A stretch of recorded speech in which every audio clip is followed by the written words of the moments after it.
Hello दोस्तों, good morning, good evening, Radhe Radhe. आपका हमारे यूट्यूब चैनल लक्ष्य क्लासेस एम के बरुआ सागर में एक बार फिर से स्वागत है। दोस्तों, आज हम आपको यूपी बोर्ड एग्जाम 2024 को देखते हुए 2023 और 24 को देखते हुए class 10th subject math UP board, ठीक है ना दोस्तों। यूपी बोर्ड एग्जाम दोस्तों बहुत ही नज़दीक आते जा रहे हैं। दोस्तों, मैं आज आपको 10 मोस्ट इम्पोर्टेंट क्वेश्चन करवाऊंगा दोस्तों। क्या दोस्तों? 10 मोस्ट इम्पोर्टेंट क्वेश्चन, यानी कि दोस्तों आप यदि डेली ना के 10-10 क्वेश्चन मोस्ट इम्पोर्टेंट क्वेश्चन यदि दोस्तों करते जा रहे हैं तो आपकी यूपी बोर्ड एग्जाम तक आपका सिलेबस पूरा कंप्लीट हो जाएगा। और आप यकीन मानिए, आपके जो भी बोर्ड का पेपर आएगा आपके इसी में से ही आपके क्वेश्चन लिए जाएंगे, ठीक है ना दोस्तों। आपके पेपर में एक क्वेश्चन जो मैं बता रहा हूं इसी के आधार पर, यानी कि हो सकता है सवाल चेंज हो जाए, लेकिन इसी आधार पर आपके सवाल छपे के छपे आएंगे दोस्तों, या फिर यही सवाल आएंगे ज़्यादातर। जैसा मैं आपको बता रहा हूं, संख्या भी चेंज नहीं होगी दोस्तों, ठीक है ना। तो दोस्तों हम 10 मोस्ट इंपोर्टेंट क्वेश्चन बता रहे हैं आज कि 10 मोस्ट इंपोर्टेंट क्वेश्चन जो पेपर में आपके छपे के ही छपे आएंगे। तो दोस्तों पहला क्वेश्चन है, यदि बहुपद px बराबर, पहला question number 1,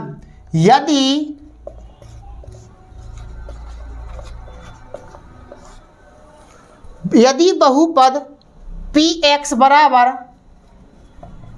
x square minus x minus 3a का एक शून्यांक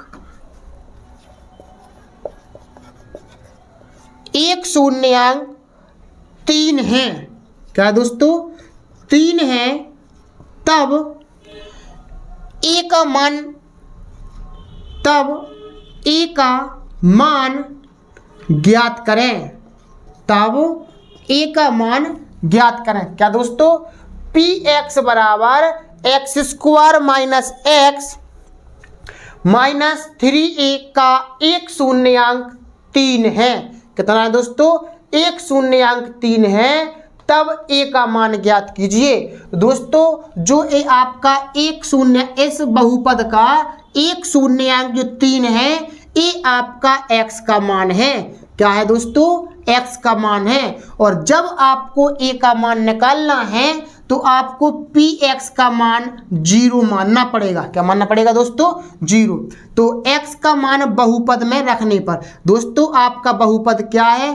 px बराबर x square minus x minus 3a, ठीक है ना दोस्तों। तो x का मान बहुपद में रखने पर, x का मान बहुपद में रखने पर, और दोस्तों px का मान आपको क्या रखना पड़ेगा? 0। क्या रखना पड़ेगा दोस्तों? 0। x का मान कितना है आपका? 3। a है आपका x का मान 3।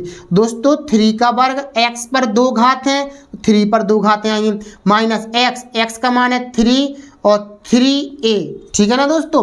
इस 3a को इस साइड पक्षांतर करके लाइए, माइनस के 3a है, इस साइड पक्षांतर करेंगे बराबर के। दोस्तों क्या होता है, जब भी आप पक्षांतर करेंगे इस साइड से इस साइड या फिर इस साइड से उस साइड, दोस्तों तो क्या होता है, माइनस की संख्या या तो प्लस की हो जाएगी और प्लस की या तो माइनस की हो जाएगी, ठीक है ना।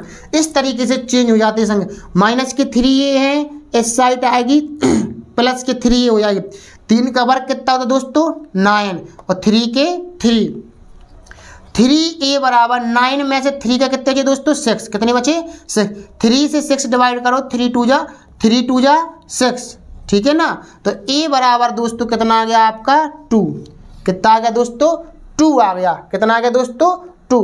मैं आशा करता हूं कि आपको सवाल समझ में आया होगा। एक बार और आप समझ लीजिए क्या लिखा आपका सवाल। यदि बहुपद px बराबर x square minus x minus 3a का एक शून्यांक 3 है, तब a का मान ज्ञात करें। दोस्तों x बराबर 3 है और px बराबर आपको 0 मानना पड़ेगा। जो है एक शून्यांक दे रहा है तो ये x का मान कहलाता, ठीक है ना। आपके पास बहुपद a है, px का मान आप 0 रखिए और इधर पर x का मान बहुपद में रखने पर x का मान आप 3 रखिए, x का मान 3 रखिए, 3 का 3 है। 3 को साइड पक्षांतर करके लाइए, उसमें प्लस के 3 हो जाएंगे। 3 का वर्ग 9, 3 का 3 9 बजे, 3 का 6 बजे, 3 से 6 को डिवाइड करो 2 बार। ए का मान दोस्तों क्या आ गया 2। ए आपका आंसर कहलाएगा। ठीक है ना दोस्तों, आपको समझ में आया हुआ। अब हम चलते हैं सेकंड सवाल पर। बना दो भैया। तो दोस्तों अब हम देखते हैं सेकंड सवाल आपका क्या है। किसी बहुपद f(x) के लिए y बराबर f(x) का ग्राफ दिया है। दोस्तों क्या दिया है, f(x) का ग्राफ दिया है। तो दोस्तों ग्राफ में f(x) के शून्यांकों की संख्या बताइए। क्या बताइए दोस्तों, f(x) के शून्यांकों की संख्या बताइए दोस्तों। तो दोस्तों हमें f(x) के शून्यांकों की संख्या बताना है। f(x) दोस्तों तो f(x) का मतलब होता है कि जो आपकी ये लाइन है, जो ये लाइन f(x) को x अक्ष को कितनी बार काट रही है। तो दोस्तों हम लिख सकते हैं यहाँ पर ग्राफ में x अक्ष को इस ग्राफ में x अक्ष को 3 बिंदुओं पर प्रतिच्छेद किया गया है। ग्राफ में x अक्ष को 3 बिंदुओं पर, क्या दोस्तों 3 बिंदुओं पर प्रतिच्छेद किया गया है। क्या किया गया है दोस्तों, प्रतिच्छेद किया गया है। 3 बिंदुओं पर प्रतिच्छेद किया गया है। अतः शून्यांकों की संख्या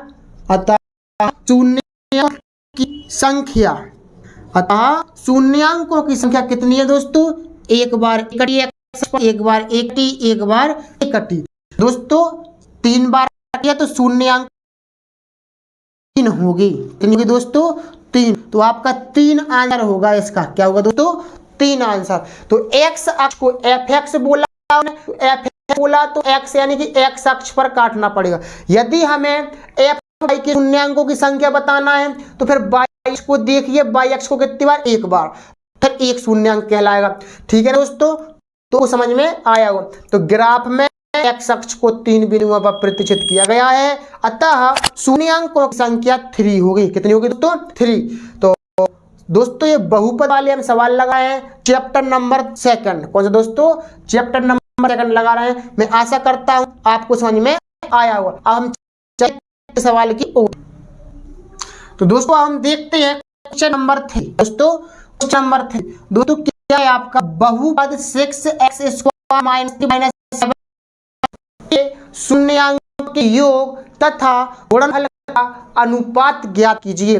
दोस्तों इस सवाल में तो अनुपात पूछा है। हो सकता है आपके बोर्ड एग्जाम में आपको शून्यांकों के योगफल पूछ ले या फिर गुणनफल पूछ ले। दोस्तों 2 में से एक कोई पूछ सकता है।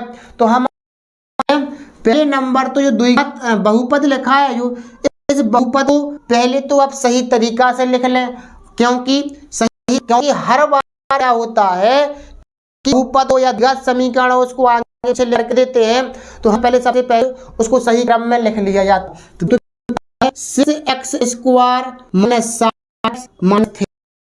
तो इतना आपको पता होना चाहिए कि इसके पद को आगे पीछे कर सकते हैं। 2 घात वाला पद, फिर घात वाला पद, फिर अचर पद लिखते हैं। ठीक है ना। अब हम पहले करना पड़ेगा शून्यांक का योग। क्या करना पड़ेगा दोस्तों, शून्यांक का योग। दोस्तों क्या होता है योगफल का फॉर्मूला, शून्यांकों का या फिर मूलों का, शून्यांकों का योगफल बराबर होता है -x का गुणांक। क्या दोस्तों, -x का गुणांक बटे में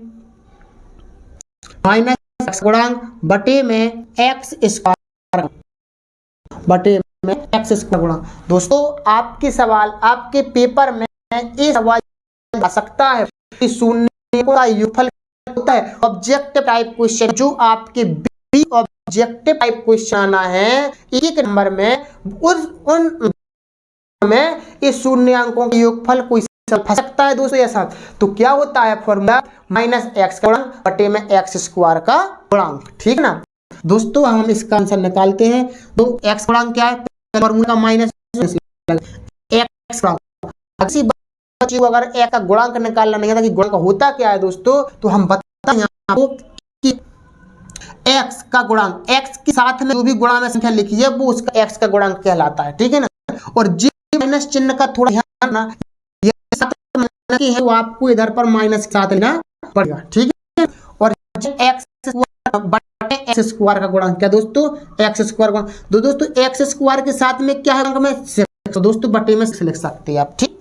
तो क्या हो गया, माइनस का माइनस में गुणा किया कितना प्लस 7/6। आपका फल निकाला अंकों का योग। इतना पूछता है आपके पेपर में सवाल ये कि शून्य अंकों का योगफल बताइए या शून्य अंकों का गुणनफल बताइए, तो आप बहुत अच्छी तरीके से इसको कर सकते हैं। शून्य अंकों का गुण क्या होता है दोस्तों, शून्यांकों का शून्यांक गुणनफल दोस्तों क्या होता है, अचर पद बटे एक्स स्क्वायर का गुणांक। क्या दोस्तों, अचर पद बटे एक्स स्क्वायर का गुणांक, अचर पद बटे एक्स स्क्वायर का गुणांक। दोस्तों अचर पद क्या होता है, अचर पद देखो, अचर पद का मतलब होता है दोस्तों जिस संख्या के साथ ए का कोई अक्षर न, दोस्तों जिस पद है विचार इस पद में 3 पद होंगे। दोस्तों हम अगर आपको पद बता दें, क्योंकि बहुत सारे बच्चे ऐसे होते हैं कमजोर कि उनको पता नहीं चलता कि पद क्या होते हैं, क्या लगा फिर माइनस प्लस लगा दूसरा पद, फिर माइनस प्लस पद, पहला पद दूसरा पद तीसरा पद। तो दोस्तों अचर पद, अचर पद का मतलब होता है जिस पद के साथ ए बी सी डी का कोई अक्षर ना हो। जैसे इसके साथ 6 के साथ x जोड़ा चर पद है, 7 के साथ x जोड़ा जी चर पद, लेकिन 3 के साथ ए सी डी का कोई अक्षर नहीं है, तो समझ जाए ये आपका क्या है दोस्तों, अचर पद। अचर पद आ गया आपका 3x स्क्वायर गुणांक क्या मैंने बताया था 6 है, क्या है दोस्तों 6, ठीक है ना। और ऊपर नीचे संख्या कट रही तो कर सकते हैं अपन, 3 बन जा 3, 3 2 जा 6, तो आपका 1/2 या फिर 3/3 आप लिख सकते हैं। शून्य गुणनफल क्या आ गया आपका 1/2। लेकिन दोस्तों हो सकता है कि आपके सवाल में या फिर आपके पेपर में इस तरह से पूछ जाए कि शून्य अंकों का गुणन बताया, शून्य का कर दीजिए कि योगफल के लिए आपका जी आंसर रहेगा, के लिए आप जी आंसर रहेगा। लेकिन अपना क्या पूछा, शून्यांकों के योग तथा गुणनफल का अनुपात। दोस्तों योगफल क्या है, यहाँ पर हम शॉर्ट भाषा में ले रहे हैं योगफल, अनुपात और गुणनफल। क्या दोस्तों, योगफल और गुणनफल क्या होता है दोस्तों, यहाँ पर अनुपात के साथ लगा दो इस तरीके से, इस साइड लगा दो योगफल का मान, योगफल का मान कितना है आपका 7/6, गुणनफल का कितना है 1/2। अब दोस्तों क्या है, आप नीचे नीचे काट सकते हैं, अनुपात में नीचे नीचे काट सकते हैं या इसको काट सकते हैं, तो 2 से काट 2 3 जा 6, ठीक है ना। अब तो क्या है, ये आपका कट नहीं रहा है, तो आप क्या करेंगे, इस 3 का मल्टीप्लाई इधर कर देंगे, तो क्या आ जाएगा आपका आंसर, आंसर आएगा आपका 7 अनुपात 3, ये आपका आंसर कहलाएगा, ठीक है ना दोस्तों। 7 अनुपात 3, क्या दोस्तों 7 अनुपात 3। जैसे दोस्तों मैंने आपको बहुत ही सिंपल सवाल बताया, वो डिटेल्स दोस्तों बस आप हमारे साथ बने रहिए जब तक आपका मैथ का पेपर ना हो जाए। कई बार दोस्तों संबंधित मैं जो भी बताऊंगा वही आप पेपर में आएगा। दोस्तों हम देखते हैं चौथा क्वेश्चन, एक द्विघात बहुपद, एक द्विघात बहुपद बनाना है आपको जिसके शून्यांक -3 और 4 हैं। दोस्तों महा मोस्ट इंपोर्टेंट सवाल है ये आपका लगभग हर बार आता है दोस्तों कि एक द्विघात बहुपद जिसके शून्यांक -3 और 4 हैं। तो दोस्तों द्विघात बहुपद बनाने के लिए एक फॉर्मूला होता है। सबसे पहला काम तो क्या है जी, आपके ये दो शून्यांक है -3 और 4, तो पहले शून्यांक को आप मानिए अल्फा का मान और दूसरे शून्यांक को मानिए आप बीटा का मान, ठीक है ना, ठीक है ना दोस्तों, अल्फा बीटा के मान। अब आप क्या करना है, द्विघात बहुपद, द्विघात बहुपद बराबर है दोस्तों x square minus alpha plus beta, x square minus alpha plus beta into x plus alpha into beta. क्या होता है दोस्तों, x square minus alpha plus beta into x plus alpha into, ठीक है ना दोस्तों। एक फॉर्मूला आप याद कर लीजिए हमारे साथ। देखो हम करवा रहे हैं, द्विघात बहुपद बराबर द्विघात बहुपद बोल या द्विघात कहते हैं कि इसके मूल अल्फा बीटा हैं। आपको क्या करना है, द्विघात समीकरण बनाइए या द्विघात बहुपद बनाइए। तो आपका फॉर्मूला रहता है x square minus alpha plus into x plus alpha into beta. जो दोस्तों आपने अल्फा बीटा के मान माने हैं वो में लीजिए। तो एक्स स्क्वायर माइनस अल्फा का मान कितना है -3, बीटा का मान कितना है 4, कितना है दोस्तों 4 है, into x plus alpha into alpha मान कितना है -3 इंटू बीटा में 4, ठीक है ना दोस्तों। इसी से अब आपको क्या करना है, एक्स स्क्वायर माइनस 4 में से दोस्तों 3 का एक संख्या माइनस की एक संख्या प्लस की है तो संख्या घट जाती है। 4 में से 3 कितना बचेगा 1, कितना बचेगा दोस्तों 1, और x है तो दोस्तों x गुणा करेंगे तो 1 आएगा। अब 4 3 12, ठीक है। अब दोस्तों क्या ये 1 x लिखा तो ये 1 नहीं लिखा जाए, ऐसा लिया जाए x -12, x square minus x minus के 12, ये आपका आंसर रहेगा, ठीक है दोस्तों। महा मोस्ट इम्पोर्टेंट सवाल है। अब हमारे साथ बनी रहिए और लाइक कीजिए और शेयर कीजिए अब दोस्तों के, जो भी आपके साथ हाई स्कूल में दोस्तों हैं कि उनका भी उद्धार हो जाए, क्योंकि बहुत सारे बच्चे बहुत कमजोर होते हैं पढ़ाई में। दोस्तों उनके लिए ये जो वीडियो है कि वो अपनी परीक्षा पास कर, ठीक है ना दोस्तों। अब आगे चलते हैं।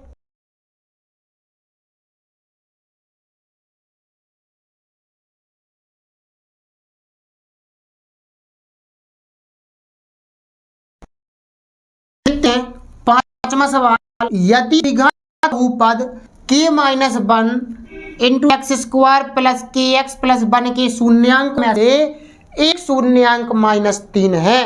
क्या है दोस्तों, एक शून्यांक -3 है तो दूसरे शून्यांक का मान ज्ञात कीजिए। दोस्तों एक शून्यांक मतलब है दोस्तों अल्फा मान, अल्फा का मान आपको -3 दे रहा है, मेरा दोस्तों -3। तो आपको दूसरे शून्यांक का मान ज्ञात करना है। दोस्तों पास द्विघात बहुपद का क्या है, k-1 का एक्स स्क्वायर प्लस में के एक्स प्लस 1, इस बराबर में आप जो मानिए। तो दोस्तों कैसे निकालेंगे, सबसे पहले हमें k का मान निकालना पड़ेगा। क्या निकालना पड़ेगा दोस्तों, k का मान। तो जो अल्फा का मान है यही आपका x का मान कहलाएगा। दोस्तों जहां जहां पर x लिखा पर आप -3 रख दीजिए, आपका x का मान निकल आएगा k गुणे -3 प्लस 1 बराबर 0। k -1 इनका वर्ग कितना होता है दोस्तों 9, और माइनस का वर्ग क्या हो प्लस। अब दोस्तों इनका मल्टीप्लाई प्लस का बराबर 0। अब दोस्तों क्या है, इस 9 का अंदर कर दीजिए ऐसे, तो 9 का गुणा k में कीजिए, 9 गुणा a में कीजिए -9, ठीक है ना। 9 एकम 9 -3 प्लस के 1 बराबर 0। 9 के में से 3 के गए तो कितने के बचे दोस्तों 6 के, कितने बचे 6 के। 9 में से 1 माइनस हुआ कितना बचा -8 बराबर 0, -8 को पक्ष अंदर कर दो तो 6 के बराबर 8, ठीक है ना। अब दोस्तों 6 को नीचे लाओ तो के जाएगा आपका 8/6, इसको डिवाइड कर दें 2 चौके 8 दिया 6, तो आपका के का मान कितना आ गया 4/3। क्या आ गया दोस्तों, के का मान आ गया आपका 4/3। के का मान आपका जब 4/3 आ गया है, अब आपको क्या करना है, आपको दूसरा शून्यांक निकालना है।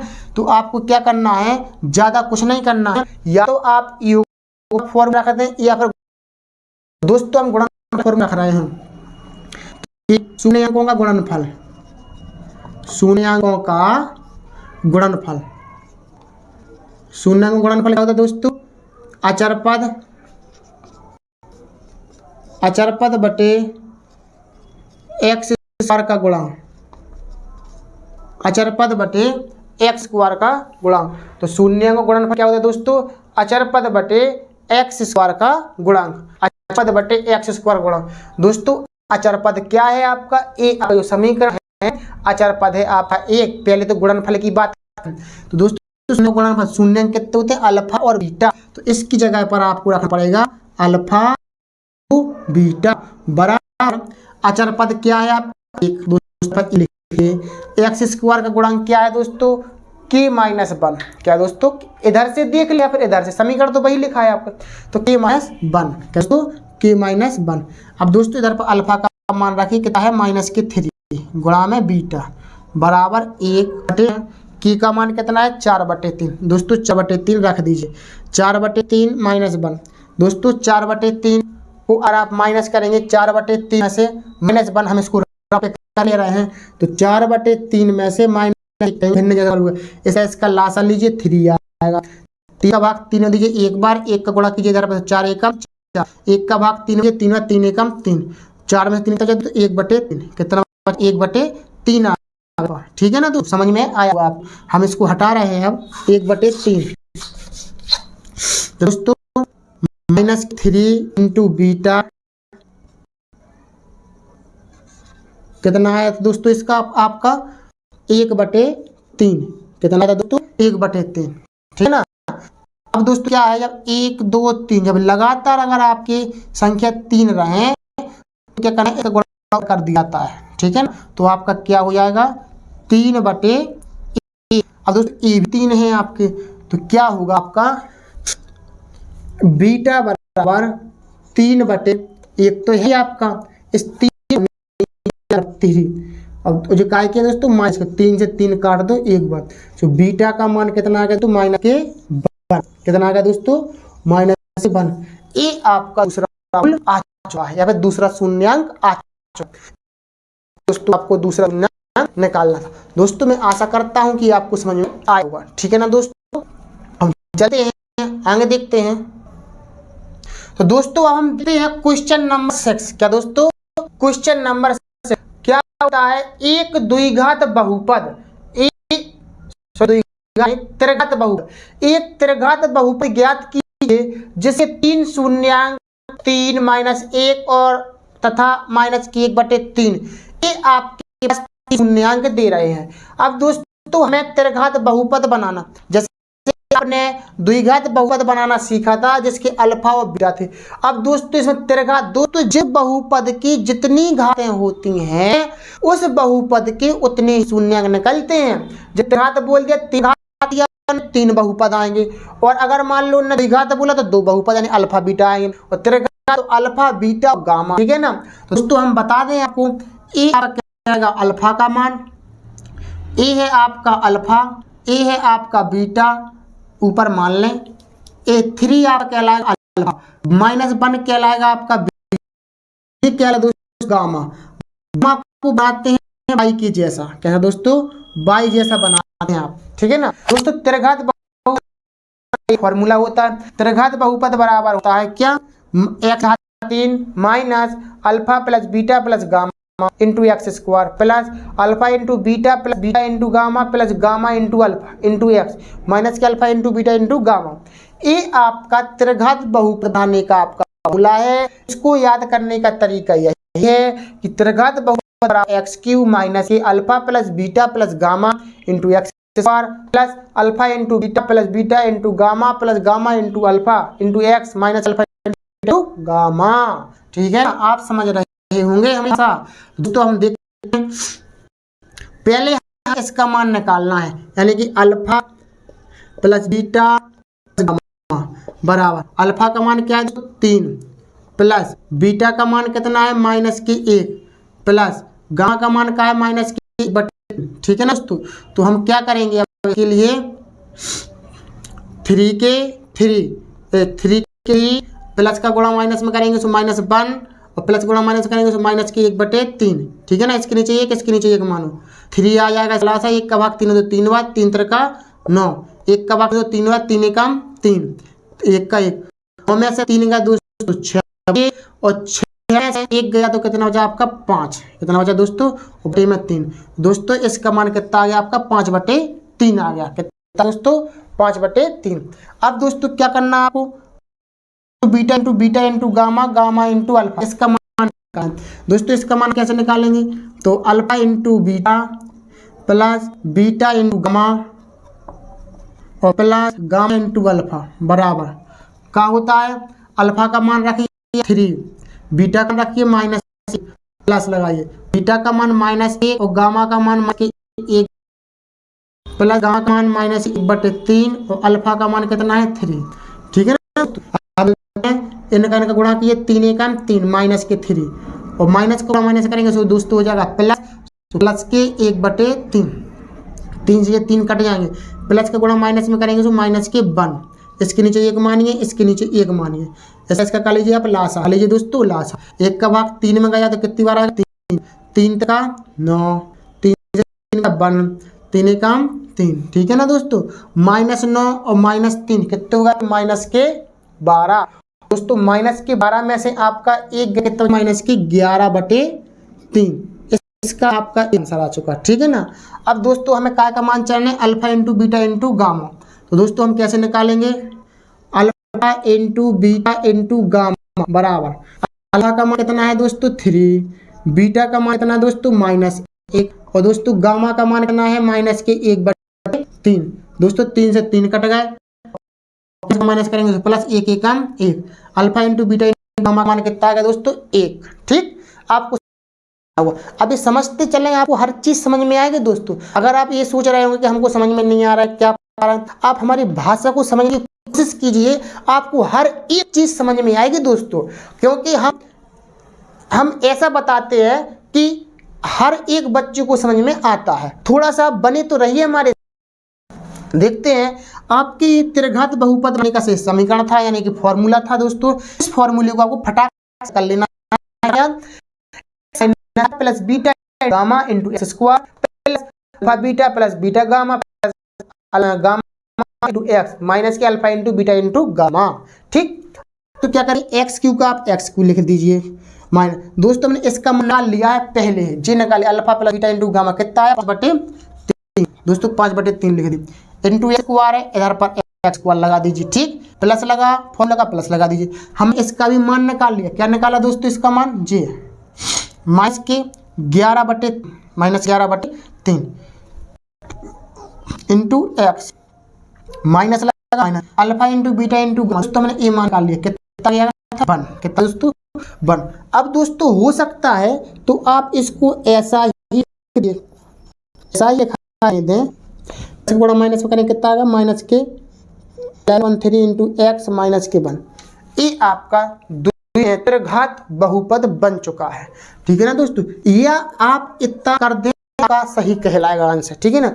और हो सकता है कि ये ना वो सही माने, या फिर आप ऑब्जेक्टिव टाइप क्वेश्चन आ चुका है तो कभी कभार क्या होता है, ये आंसर भी शो नहीं करते हैं वहां पर, तो आपको क्या है? इसके बराबर में आपको जी मान लेना है, एक मान लेना है, इसके भिन्न जैसा आपको सॉल्व कर देना है दोस्तों। 3 इसका एलसीएम क्या आएगा दोस्तों? 3 एलसीएम 1 का भाग 3 बार 3x3 3 से 3 डिवाइड हो गया कितना बचा? 1, तो 5x स्क्वायर। 3 से 3 डिवाइड हो गया कितना बचा? 11x माइनस 3 एकम 3 बराबर 0। इस 3 का गुणा कर दीजिए तो आपका आंसर क्या लाएगा? 3x³ minus 5x square minus x minus के 3 बराबर 0। ये आपका त्रिघात बहुपद बन चुका है। इस तरीके से आपका आंसर भी आ सकता है। ठीक है ना दोस्तों? आपको समझ में आया होगा। ठीक दोस्तों, हम वीडियो को लाइक शेयर कमेंट कीजिए और अपने दोस्तों के पास शेयर जरूर कीजिए दोस्तों। एक बार आपके शेयर करने से ना तो आपके कुछ पैसे जा रहे हैं, ना तो आप हमें कुछ दे रहे हो कि हम पैसे मांग रहे हैं। बस दोस्तों आपसे इतना ही तो बोल रहे हैं, जो भी आपके भाई बहन साथी जो भी हैं आपके मित्र वगैरह, उन सभी लोगों को आप एक बार वो कहे कि हाँ हम कुछ पढ़ा, साल भर में पढ़ा जैसा आज हम उनको 10 दिन के अंदर तैयारी करते हैं। ठीक दोस्तों।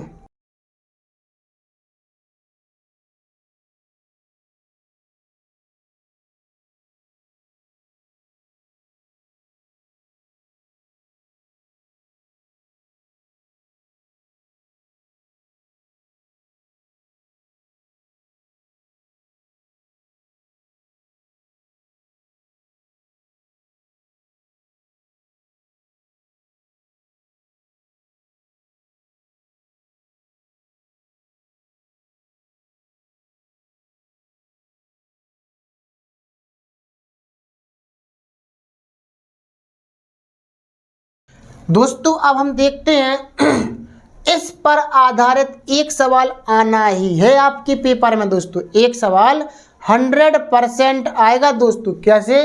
जब दो समीकरण दिए हों, क्या दिए हों दोस्तों? दो समीकरण दिए हों। जैसे मान लो पहला समीकरण आपका है a1x b1y प्लस c1 बराबर 0, समीकरण ए।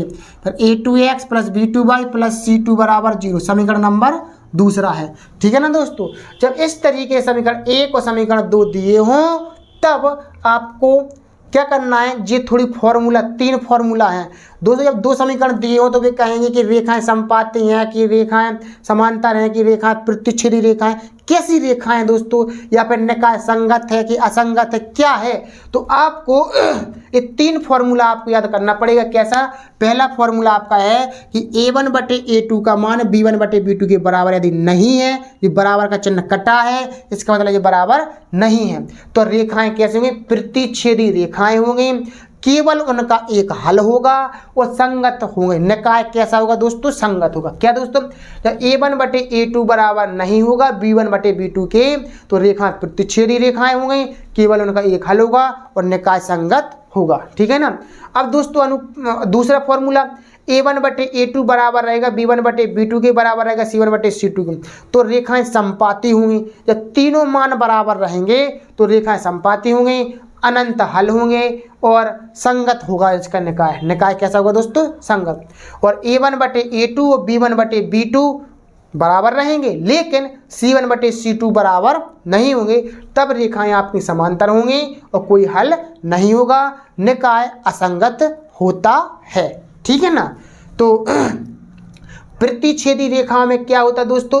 a1 और b1 के मान बराबर नहीं होते हैं, तब प्रतिच्छेदी रेखा होंगी, वो एक हल होगा और संगत होगा निकाय। और तीनों बराबर रहेंगे, a1 b1 c1 तीनों के मान अगर बराबर होंगे तो रेखाएं समपाती होंगी, अनंत हल होंगे, संगत होंगे। और a1/a2 b1/b2 बराबर रहेंगे लेकिन c1/c2 के बराबर नहीं होंगे, तब रेखाएं समांतर होंगे और कोई हल नहीं है, यानी कि असंगत होगा इसकी संगतता। ठीक है ना दोस्तों? इस तरीके से आपके ये फॉर्मूला है 1 2 3। अब हम इसके आधार पर आपको एक सवाल लगवा रहे हैं दोस्तों, ध्यानपूर्वक समझिए। यदि सवाल आएगा तो ऐसा ही आएगा जैसा हम बता रहे हैं, नहीं तो नहीं आएगा। ठीक है ना? चलते हैं अपने सवाल की ओर। दोस्तों हम देखते हैं सवाल बहुत ही सिंपल तरीके से कि अनुपातों a1/a2 b1/b2 और c1/c2 की तुलना करके ज्ञात कीजिए। a1/a2 b1/b2 c1/c2 की तुलना करके ज्ञात कीजिए कि निम्न रैखिक समीकरण युग्म 3x + 2y बराबर 5 और 2x - 3y बराबर 7 संगत है या असंगत है। दोस्तों आप क्या करेंगे? पहला समीकरण लिखिए 3x + 2y बराबर 5, समीकरण 1 है जी। तो समीकरण 1 की a1x b1y प्लस c1 बराबर 0 से तुलना करने पर, क्या दोस्तों करने पर? तुलना करने पर दोस्तों कैसे करेंगे हम तुलना? a1x, तो दोस्तों x के साथ में क्या है? a1, तो a1 लिखिए बराबर, इधर x के साथ क्या है? 3, तो a1 का मान कितना आ गया? 3। y के साथ b1 के साथ, y के साथ क्या दोस्तों? b1, इधर b1 लिखिए। y का मान कितना? y के साथ कितना है दोस्तों? 2, तो 2। y वाला पद इधर देखिए, y वाला पद इधर देखिए। ठीक है ना? अब दोस्तों तुलना करने के लिए आपको क्या करना पड़ेगा? इस समीकरण को बराबर में 0 मानना चाहिए। आप क्या चाहिए दोस्तों? 0। दोस्तों हम क्या कर रहे हैं? इस समीकरण को हम थोड़ा और लिख रहे हैं एक बार, 3x + 2y बराबर 5। इस 5 को इस साइड पक्ष अंदर करिए आप, 3x + 2y -5 बराबर 0, समीकरण नंबर 1, इस तरीके से। ठीक है ना दोस्तों? तो c1 का मान कितना होगा? -5। क्या होगा दोस्तों? -5। दोस्तों आपको बराबर में 0 ही होना चाहिए समीकरण।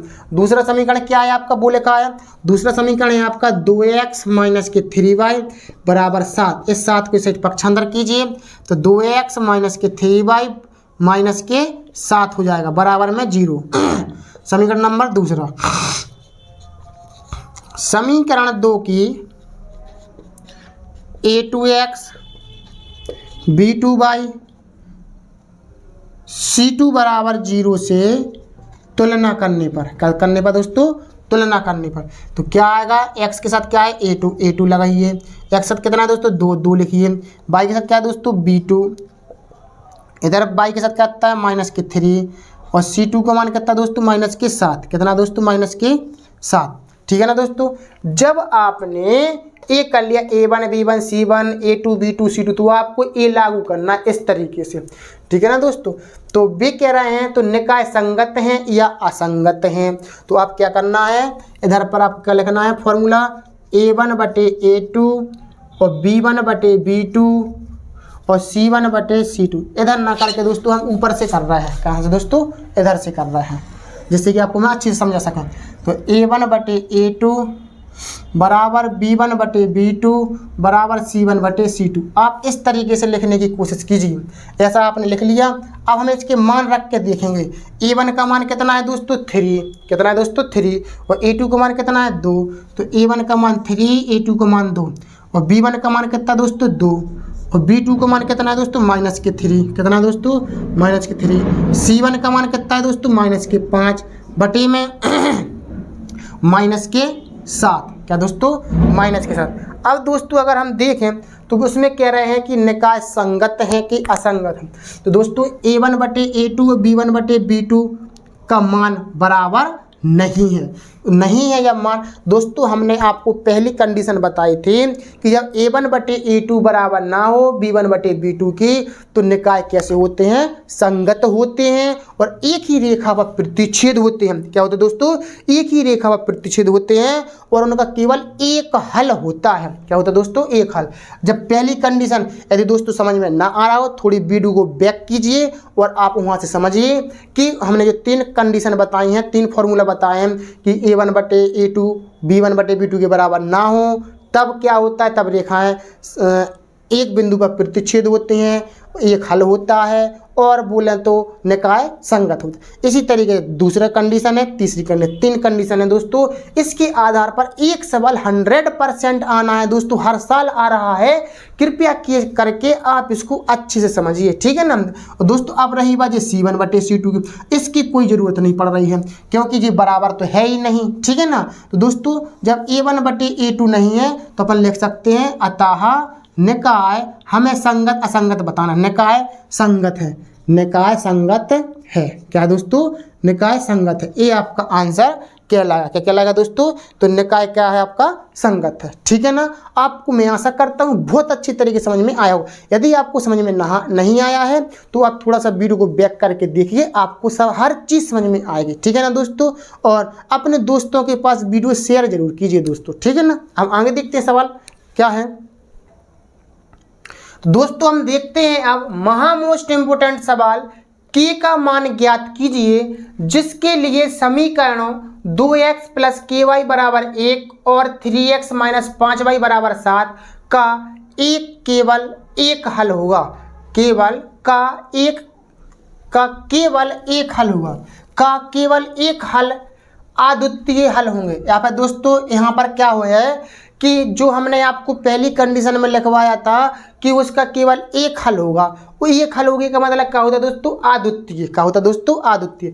करने का तरीका क्या है, आपको पहले पहला समीकरण लिखना पड़ेगा 2x + ky बराबर 1 को इस साइड पक्षांतर करिए, 2x + ky बराबर 2x + ky - के 1 बराबर 0। क्या दोस्तों, 1 बराबर 0।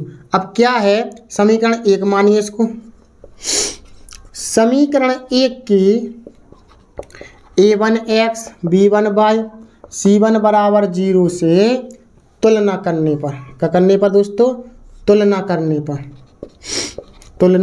पर दोस्तों x के साथ क्या है a1, तो a1, x के साथ कितना है दोस्तों 2, इधर क्या है y के साथ क्या है दोस्तों b1, तो b1, y के साथ क्या है दोस्तों k, सो k, c1 अचर पद, तो c1 बराबर -1।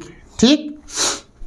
समीकरण दूसरा लिखिए दोस्तों 3x - 5y बराबर 7 को पक्षांतर कीजिए, 3x - 5y - के 7 बराबर 0। समीकरण नंबर दूसरा, तो समीकरण 2 की a2x b2y c2 बराबर 0 से तुलना करने पर, तुलना करने पर।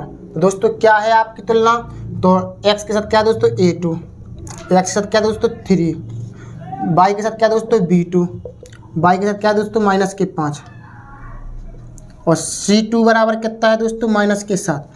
क्या है दोस्तों c2 बराबर -7। दोस्तों समीकरण 1 की तुलना कर ली, समीकरण 2 की तुलना। अब उनने कहा था कि केवल एक हल होगा, यानी कि अद्वितीय हल होगा, तब आपको के का मान निकालना है। तो आपको क्या करना है, आप केवल एक हल होगा, केवल एक हल होगा, एक हल होगा। कब होगा दोस्तों, केवल एक हल होगा या फिर अद्वितीय हल होंगे दोस्तों, ऐसा ही बोल सकता है वो। तो कब होगा, जब आपकी कंडीशन इस तरीके से बनती है, a1/a2 बराबर नहीं है b1/b2 के। एक कंडीशन है, ये आपका फॉर्मूला है, ठीक है ना। आप मान रख दीजिए इसका, a1 का मान कितना है दोस्तों 2, a2 का मान कितना है आपका 3, कितना है दोस्तों 3, बराबर नहीं है b1 का मान कितना है दोस्तों, b1 का मान है k, और b2 का मान कितना है -5, 5 का गुणा इधर कीजिए, तो 5 दूनी 10/3 बराबर नहीं है k। दोस्तों ये आपका k का मान आ चुका है -10/3, ठीक है ना दोस्तों। इस तरीके से आपको करना है दोस्तों। मैं आशा करता हूं कि आपको सवाल समझ में आया हुआ। हम चलते हैं अगले सवाल की ओर। दोस्तों हम देखते हैं 9 नंबर का सवाल। यदि समीकरण, मोस्ट इंपोर्टेंट सवाल है दोस्तों ये, यदि समीकरण x + y = 10, दोस्तों इसको मानेंगे एक समीकरण, x + y = 10, समीकरण नंबर 1, ठीक है ना। तो x + y = 10 का एक हल x बराबर 3m + 2 तथा y बराबर 4 है, तो m का मान ज्ञात कीजिए। तो दोस्तों समीकरण 1a है, आपको x का मान दे रहे हैं 3m + 2, क्या दे रहा है दोस्तों 3m + 2। इसको मान लीजिए आप, इसको कुछ नहीं मानिए, इसको इस जी आपका x का मान दे रहे हैं दोस्तों, और y का मान कितना दे रहा है, y बराबर 4, कितना दोस्तों y बराबर 4। अब दोस्तों क्या करना है, समीकरण 1 में x तथा y के मान रखने पर, x तथा y के मान रखने पर, तो क्या है दोस्तों, x की जगह पर क्या है दोस्तों 3m + 2, और y का मान कितना है दोस्तों 4, 4 रख दीजिए बराबर 10। तो क्या हो जाएगा आपका 3m + 4 और 2 6 बराबर 10, 6 को कर दो पक्षांतर, 3m बराबर 10 - 6, 3m बराबर 10 में से 6 का कितने बचे दोस्तों 4, m बराबर 3 को इसके नीचे लाओ तो 4/3, ये आपका m का मान आ चुका है, ठीक है दोस्तों, समझ में आया हुआ। चलते हैं आगे की ओर। दोस्तों हम देखते हैं बहुपद 3x² + 5x - 2 के शून्यांकों का योगफल है। दोस्तों हमने अभी योगफल का फॉर्मूला बताया था आपको, योगफल बराबर -x का गुणांक बटे में x² का गुणांक, ठीक है ना दोस्तों। तो x का गुणांक -x, फॉर्मूला का -x गुणांक कितना दोस्तों 5, -5, x² गुणांक कितना दोस्तों 3, ठीक है ना दोस्तों। ये आपका आंसर आ चुका है, ठीक। तो दोस्तों आज हमने आपको यूपी बोर्ड एग्जाम 2023 और 24 को देखते हुए 10 मोस्ट इंपोर्टेंट क्वेश्चन बताए हैं। क्लास 10 सब्जेक्ट मैथ है आपका। जो भी सवाल दोस्तों हमने आपको 10 सवाल बताए हैं, यदि आप इन 10 सवालों को आज कंप्लीट कर लेते हैं तो आपके पेपर में यही सवाल आएंगे इन चैप्टरों से, ठीक है ना दोस्तों।